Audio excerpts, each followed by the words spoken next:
Who phoned you to say that I was missing? No!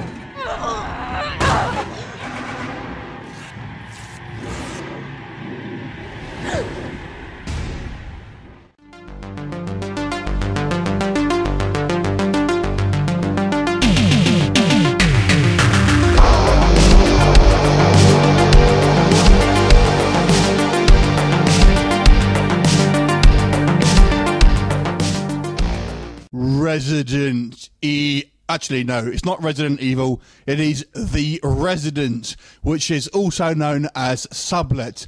And this will be coming out on the 22nd of May in the UK by Second Sight. Now, this movie is directed by John Ainsel, who was the writer of Jack Brooks' Monster Slayer.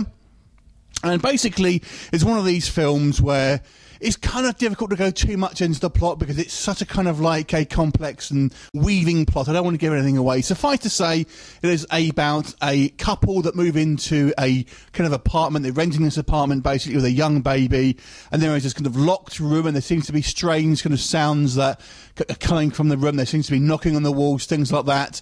And is it driving the mother insane? Is she kind of having a nervous breakdown? Is she imagining it all? Or is there some kind of supernatural presence at work here? You'll have to watch the movie to find out. So let's talk about The Resident. I've got to say, this movie really kept me guessing. It's not one of these films where I could kind of think, oh, this is what's happening. I was intrigued. I wanted to find out what happened next, basically, because it really does take you for a ride, and you don't know where this is actually going to end up. So it's a great plot that's full of kind of like surprises and an unsettling kind of twists and stuff like that. So I really enjoyed the originality of the project. Also, I thought the acting was very strong here, particularly from the kind of the main female lead, because she kind of does give a kind of quite a vulnerable performance here, and I really quite liked her kind of reaction to things and the way she kind of portrayed it. That was really great. And it also has some of these kind of amusing, they're not meant to be amusing necessarily, but there's these moments that you can kind of relate to as a couple. I think if you are a mother who is at home looking after a kid and you're kind of left alone,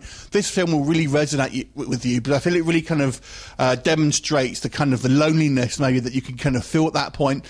But also it was kind of that there's just situations that happened in this film that I thought, man, I've been that. So there's one situation where the kind of the fiance is trying to kind of but basically make his kind of his kind of girlfriend and an ex-girlfriend be friends. I've been in that situation. It doesn't work, and it always ends up quite badly, and obviously it happens in this film. So there's a few situations like that, and I'm thinking, man, I can totally relate to that situation. So I thought that was really good. On the negative side, I think it does drag its heels in places because you don't really know what's going on, and I'm not going to spoil it for you here. Sometimes you kind of feel yourself, you know, you just kind of want the plot to get on, and it does fall into a few kind of like typical kind of cliches that you've kind of seen in kind of especially kind of modern horror movies. But overall, I thought this was a good film. If you don't like slow-paced films, this is definitely one of those. It's a very much a psychological horror.